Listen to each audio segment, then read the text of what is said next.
Amis de l'histoire et du roman historique, bonjour. Donc aujourd'hui, autre sujet, ça tourne autour de Rome. Alors c'est plutôt vers la naissance de Rome, c'est les premières années. Donc c'est de 753 avant Jésus-Christ, hein, à 70 avant Jésus-Christ.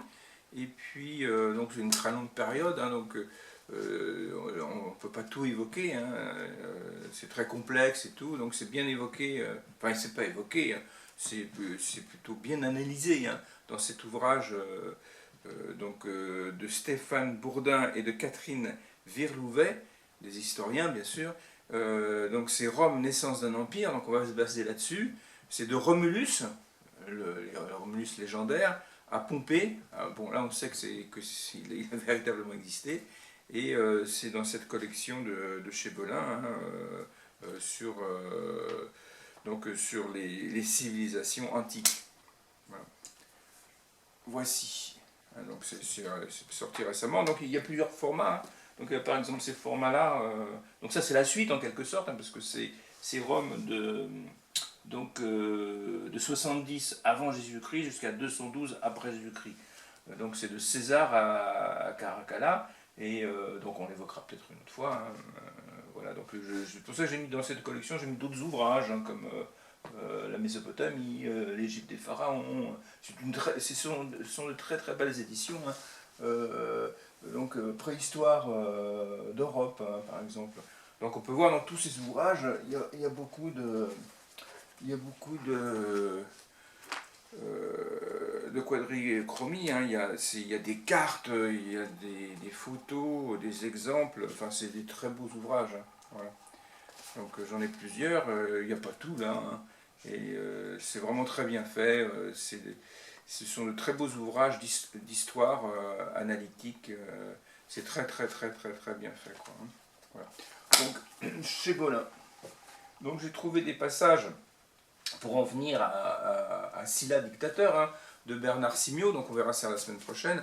C'est lui qui avait fait, c'est Monsieur de Saint-Malo, hein, donc on a déjà évoqué, hein. Moi je trouve que c'est un écrivain pour les romans historiques qui est agréable à lire, quoi, hein. Voilà, puis il y a des aventures. Moi j'aime bien son écriture. Voilà, donc ça on verra ça la semaine prochaine. Donc Sylla, bien sûr, le dictateur, ça s'appelle Moi Sylla dictateur, on va le trouver dans cet ouvrage sur une vision historique, là en l'occurrence. Et là c'est sur la vision romanesque. Voilà, donc je vous ai sélectionné des passages. On va peut-être lire la page d'introduction là. Quand on commence l'histoire de Rome, les auteurs antiques comme Tite-Live et Denis Halicarnasse affirment que l'Urbe fut fondée le 21 avril 753 avant Jésus-Christ par Romulus. Il aurait tracé ce jour-là sur la colline du Palatin le sillon fondateur. Au cours des 7 siècles suivants, cette cité du Latium, qui connut tour à tour la royauté et la République, s'est imposée aux communautés voisines, puis à l'Italie, et enfin au monde méditerranéen. Marquée de manière continue par la guerre, cette période se clôt avec le recensement de 70 avant Jésus-Christ qui enregistra pour la première fois l'ensemble des hommes libres de la péninsule au nombre des citoyens romains. Par l'ouverture de leur statut civique aux communautés vaincues, les Romains affirment leur prétention à l'universalité et à l'éternité de leur domination. Les conséquences de la conquête furent profondes. Le contrôle de vastes territoires offrit à l'économie de Rome et des régions conquises des possibilités de développement considérables.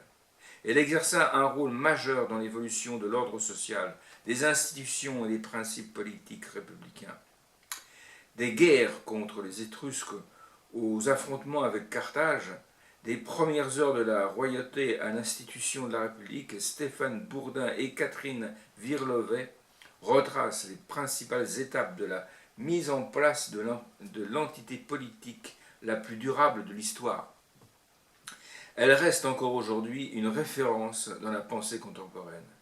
Près de 200 documents iconographiques et une quarantaine de cartes originales éclairent cette histoire des premiers siècles romains, nourrit les dernières découvertes archéologiques et les travaux les plus récents.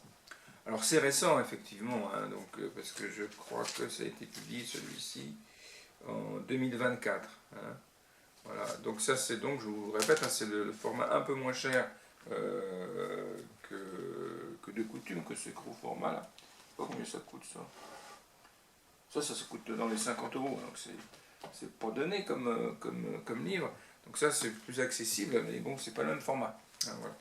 Et mais tout y est. Hein. Alors, et donc on est en plein dans la Rome avec des rois, puis ensuite avec la République. Apparaîtra dans celui-ci les empereurs, les impérators. Donc page 61, 280 hectares. Page 61. Donc ça veut dire par là que ça commence tout petit Rome, en fait. Croissance d'une cité exceptionnelle. Dès l'époque de sa fondation, la ville de Rome semble caractérisée par ses dimensions exceptionnelles, signe annonciateur de son destin hors norme. L'agglomération s'étendait au 7e siècle sur environ 280 hectares, soit nettement plus que les grandes cités étrusques telles que ses voisines, Vieillis, 185 hectares, Caere, 160 hectares, et Tarquinia, 150 hectares, que les cités latines de Gabii, 80 hectares, et d'Ardé, 80 hectares, que les agglomérations de Campanie, Capu, 180 hectares, Ponte Cagnano, 80 hectares, ou encore que la grande agglomération de la plaine du Pô, 150 hectares pour la ville celtique de Côme, 130 hectares pour la cité vénète de Padoue. Seule Bologne, qui s'étendait sur 200 ou 300 hectares, pouvait alors être comparée à Rome. Mais en un siècle, au VIe siècle, la surface de Rome doubla, pour atteindre les 426 hectares protégés par la muraille attribuée au roi Servius Tullius, qui en faisait la ville la plus peuplée et la plus étendue d'Italie, et une des principales métropoles du monde antique, ce qui est demeuré par la suite jusqu'à la fin de l'Antiquité. Je ne vais pas commencer par Romulus, hein, parce qu'on ne peut pas tout voir, donc on attaque directement sur l'étendue d'une cité, parce qu'au début c'est une cité plus qu'un empire, quoi. Enfin, on n'est pas dans l'empire justement, là, mais plus que de vastes territoires. Le centre de Rome se couvrait à l'époque royale des premiers édifices monumentaux, incarnant la structuration du pouvoir. Les fouilles de Boni sur le forum montrent que les cabanes qui avaient succédé aux tombes proto-historiques furent démontées vers le milieu du 7e siècle et remplacées par une grande place publique, au sol recouvert d'une couche d'argile et de galets. Non loin de là, sous le dallage du comitium, des traces d'aménagement indiquaient que ce lieu de réunion des citoyens était déjà probablement utilisé dans la seconde moitié du 7e siècle. Outre l'enceinte autour du Palatin, dont les portions auraient été mises au jour par Carandini et datées au milieu du 8e siècle, les principaux espaces monumentaux du centre de Rome étaient occupés à cette époque. Sur le Capitole, un dépôt votif daté de 750 à 725 environ manifestait l'établissement d'un premier culte civique sur la colline, peut-être en l'honneur de Jupiter Férétrien. Cette croissance exceptionnelle était transcrite dans les textes antiques, à travers les récits des règnes de Tullus Hostilius et d'Ancus Marcius, marqués par une série de conquêtes à l'occasion desquelles les populations vaincues étaient transférées dans la ville, contribuant d'autant plus à son accroissement. La réalité de cette expansion semble difficile à établir dans les détails, dans la mesure où les centres mentionnés dans les sources, Caenina, Telenae, Ficana, etc., ne sont pas tous localisés avec précision. Les découvertes archéologiques, dues en particulier aux travaux entrepris dans la seconde moitié du XIXe siècle, du XXe siècle, excusez-moi, marquées par l'extension urbaine de la Rome du miracle économique italien, permettent toutefois de prendre la mesure de cette expansion qui se produisit dans deux directions principales. D'une part, vers les monts Alpins et d'autre part le long de la vallée du Tibre, du gué de Fidène au nord jusqu'à l'embouchure. Voilà, bon, ça donne une idée des débuts de la cité. Alors, enfin, la longue expansion de la cité. Page 71, Centurie. Centurie. Page 71. Alors, ça nous amène ça. D'accord. Dans la mémoire historique des Romains, Servius Tullius apparaissait également comme le second fondateur de la ville, auteur d'une réorganisation complète du corps civique avec sa grande réforme censitaire et la création des tribus territoriales. La première réforme de Servius Tullius aurait remplacé les 3 tribus romuliennes, Titi, Ramun et Céléris, par un nouveau système fondé sur le lieu de résidence, distinguant 4 tribus urbaines et un certain nombre de tribus rurales ou de pagis. Le nombre de tribus rurales est difficile à évaluer. On sait simplement que la 20e tribu, la tribu Claudia, créée pour installer le clan sabin des Claudii, datait du début de la République, et que la 21e tribu, la tribu Clustumina, avait été créée en 495 pour intégrer le territoire de la cité sabine vaincue de Crustumerium. À la fin de la période royale, le nombre de tribus rurales se montait à 19, soit un total de 23 tribus territoriales, dans lesquelles étaient répartis les citoyens romains. Par la suite, le nombre de tribus romaines augmenta au gré des conquêtes jusqu'en 241 pour arriver à un total de 35 tribus, 4 tribus urbaines et 31 rurales, que les Romains décidèrent de ne plus augmenter, se contentant d'inscrire les nouveaux citoyens résidant dans les régions conquises dans les tribus déjà existantes, ce qui mit fin à la cohérence géographique des tribus. Servius Tullius était également l'auteur d'une réforme de la répartition des citoyens dans le corps civique et dans l'armée, l'organisation censitaire. Cette organisation est décrite de façon détaillée dans les œuvres de Cicéron, Tite-Live ou d'Ennice d'Halicarnasse. Mais l'image qu'il en donne correspond à la forme définitive du système au 4e, 3e siècle et ne reflète probablement pas l'organisation telle qu'elle se représentait à l'époque royale. La subdivision en 5 classes évoquée par les sources littéraires n'apparut que progressivement dans le courant des 5 et 4e siècles. L'organisation centuriate classait les citoyens romains en fonction de leur niveau de fortune, estimé au poids de métal, le bronze, et visait vraisemblablement à intégrer les nouveaux citoyens installés à Rome à la faveur de la forte croissance démographique. Du 7e siècle, visible notamment dans la décision de Tarquin l'Ancien de dédoubler les centuries de cavaliers et de faire passer de 200 à 300 le nombre de patresses. Selon Plinio Fracoro, elle était avant tout destinée à fournir une armée classis de 6000 fantassins, 60 centuries. Ces soldats étaient équipés comme les hoplites grecs, de lances, d'une épée, d'un bouclier rond et d'un casque, type d'armement qui s'était généralisé dans tout le bassin méditerranéen. En Grèce, en Grande Grèce, en Étrurie, en Campanie et dans le Latium, dans le courant du 7e siècle. Cette armée était recrutée sur une base censitaire, d'après le recensement des citoyens réalisé tous les 5 ans.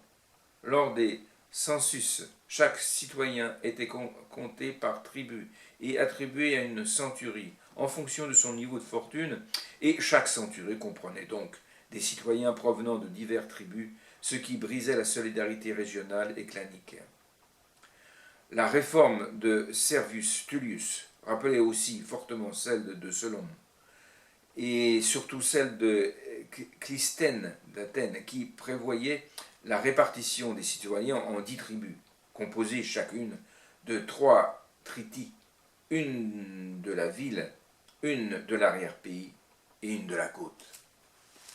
Voilà, donc ensuite, République, page 89. Donc on passe de la royauté à la République, page 89. Mais quelle est cette République? Nous allons voir ça. Page 4. Les historiens romains font se terminer la période monarchique en 509.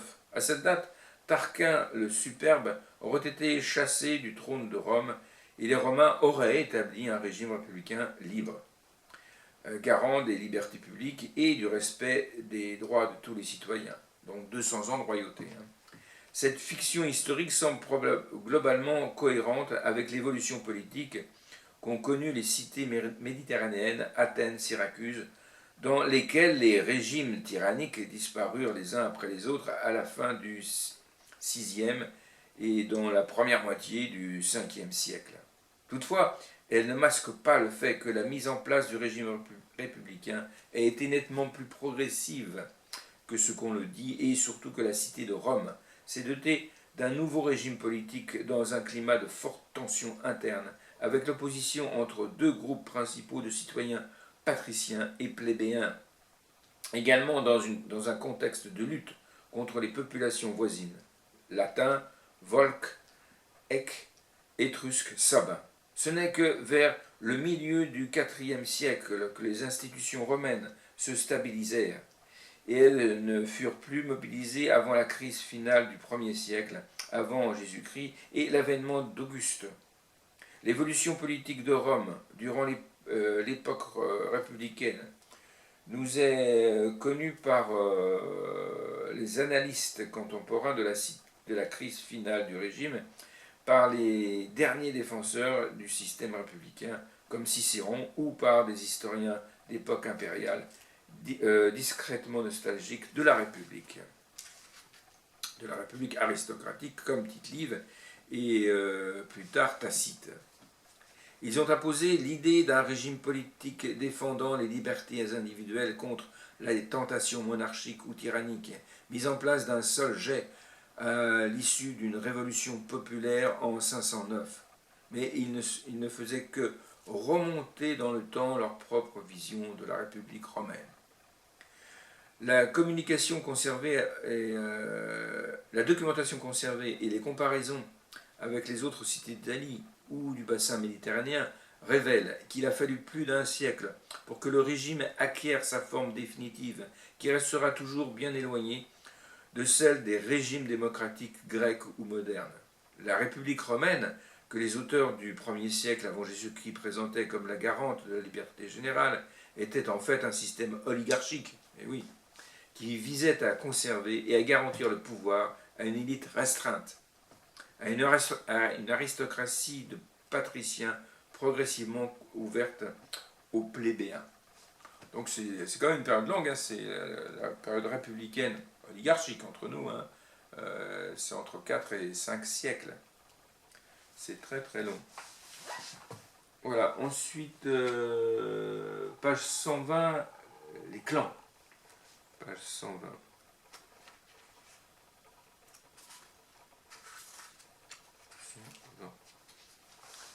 La République des clans, 509, de 509 à 450 avant Jésus-Christ. Alors, la République romaine établissait donc un équilibre entre les grandes familles aristocratiques, très jalouses de leurs privilèges et particulièrement attentives à toute tentative de déséquilibre. La structure sociale romaine était en effet articulée autour de deux groupes.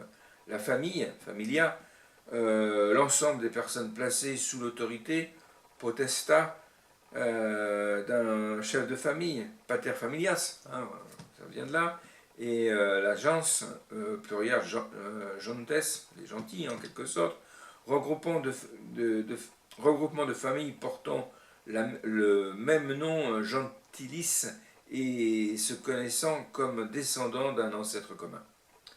Le pater familias était seul capable d'agir en son nom propre ou au nom d'un tiers, notamment d'exercer une activité publique ou d'ester en justice. Il était l'unique propriétaire de l'ensemble des biens, biens meubles et immeubles, esclaves, animaux, de la maisonnée, domus, et également le chef du culte domestique. Les lares, pénates et génies qui veillaient sur le foyer. En théorie, le pater familias avait droit de vie et de mort sur tous ceux qui étaient placés sous sa puissance. Mais la coutume voulait que ce droit fût en réalité fortement encadré par le conseil de famille et limité à certains cas précis. Le père de famille pouvait par exemple, selon la loi des 12 tables, mettre à mort un nouveau-né mal formé et était libre d'accepter ou non un enfant comme son descendant. Il pouvait également adopter un membre d'une autre famille qui devenait alors, à tous les effets, son propre fils. La puissance du pater familias sur ses enfants ne disparaissait pas lorsque ceux-ci devenaient adultes, ni lorsqu'ils procréaient à leur tour. On ne devenait donc pater familias qu'à la mort de son propre père, quand on était de fait dégagé de la tutelle paternelle. Les filles possédaient de la puissance de leur mère et celle de leur époux à l'occasion du mariage. On disait qu'elles étaient placées sous la main, manus, du pater familias de leur propre famille. Les matrones, épouses légitimes des citoyens romains, se trouvaient donc dans la même situation juridique que leurs propres enfants. Elles étaient des mineurs sous l'autorité du pater familias et, à ce titre, elles héritaient d'une partie des biens, à parité avec les enfants, en cas de décès du pater familias. L'adoption établissait un lien qu'entre l'adopté et le pater familias. Le nouveau fils n'avait officiellement aucune parenté juridique avec l'épouse du père de famille. Les femmes n'avaient d'ailleurs à Rome aucun droit public et ne pouvaient pas intervenir dans la sphère politique, à l'exception de quelques cultes publics réservés aux matrones. Les activités politiques, judiciaires, militaires, etc. étaient l'apanage des hommes exerçant le pater familias. Le pater potestas, ou leur fils légitime. La loi des 12 tables manifestait en outre l'absence de tutelle des mères sur leurs enfants qui devenaient, en cas de décès de leur père, être placés sous l'autorité du proche parent mâle du père, agnate. La succession devenait d'ailleurs strictement agnatique. Le patrimoine se transmettait par filiation masculine du pater familias à ses descendants directs placés sous sa puissance, fils et filles épouses. En l'absence de descendants directs, les collatéraux et les parents en ligne masculine héritaient, et, à défaut, les biens revenaient à l'agence. Les parents, par les femmes cognates, n'héritaient pas. Seuls pouvaient hériter ceux qui étaient ou avaient été sous la même potestas. Voilà la société romaine.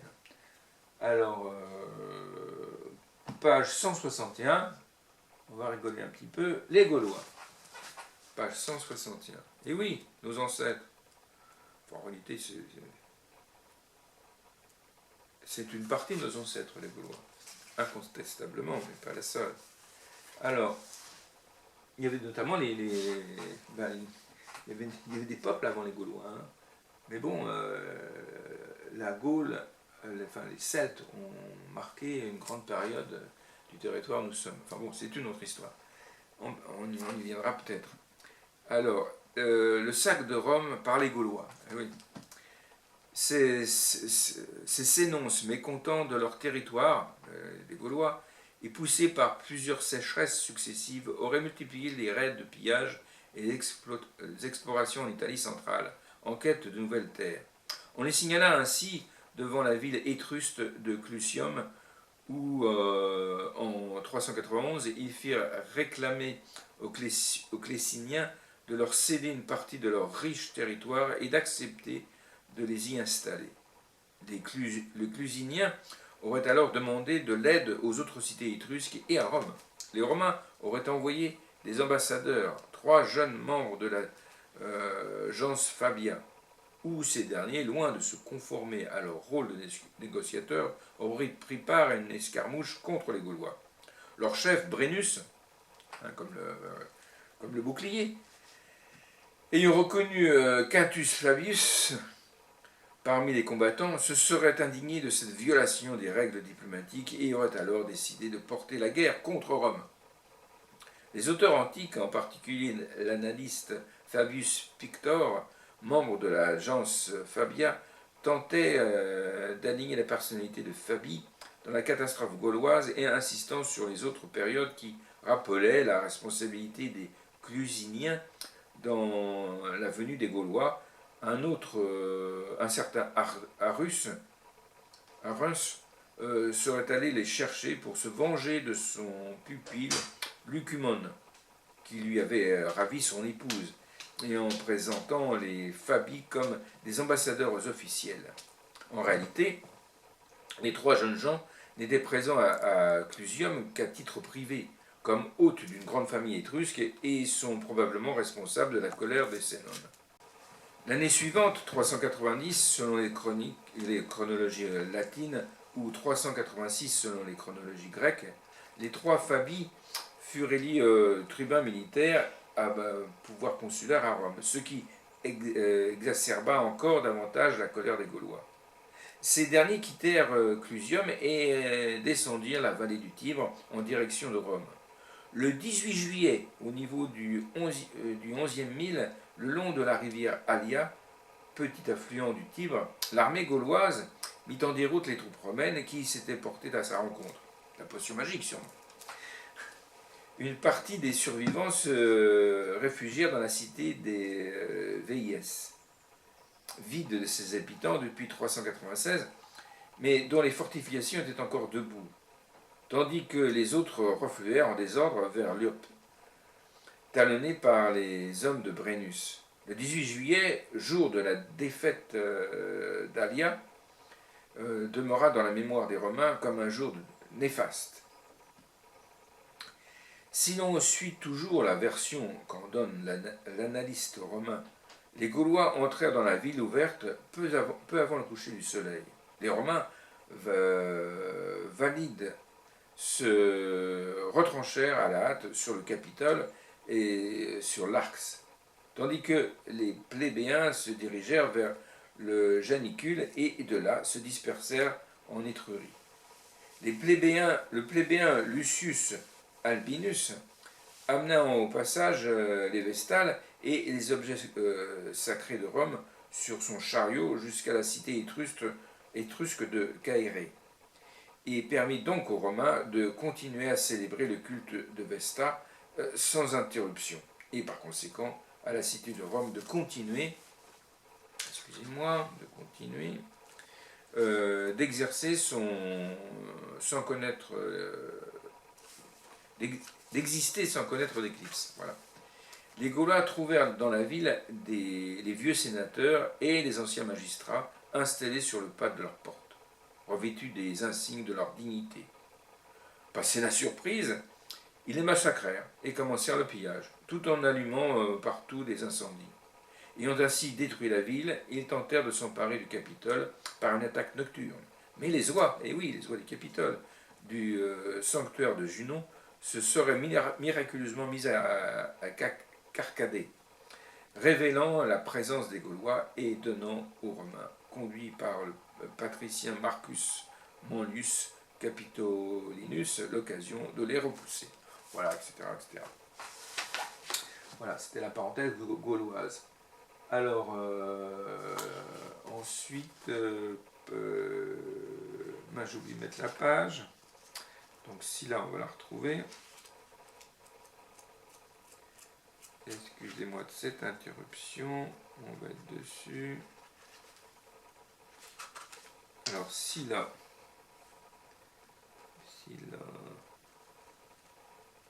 Page 488, je crois. Page 488.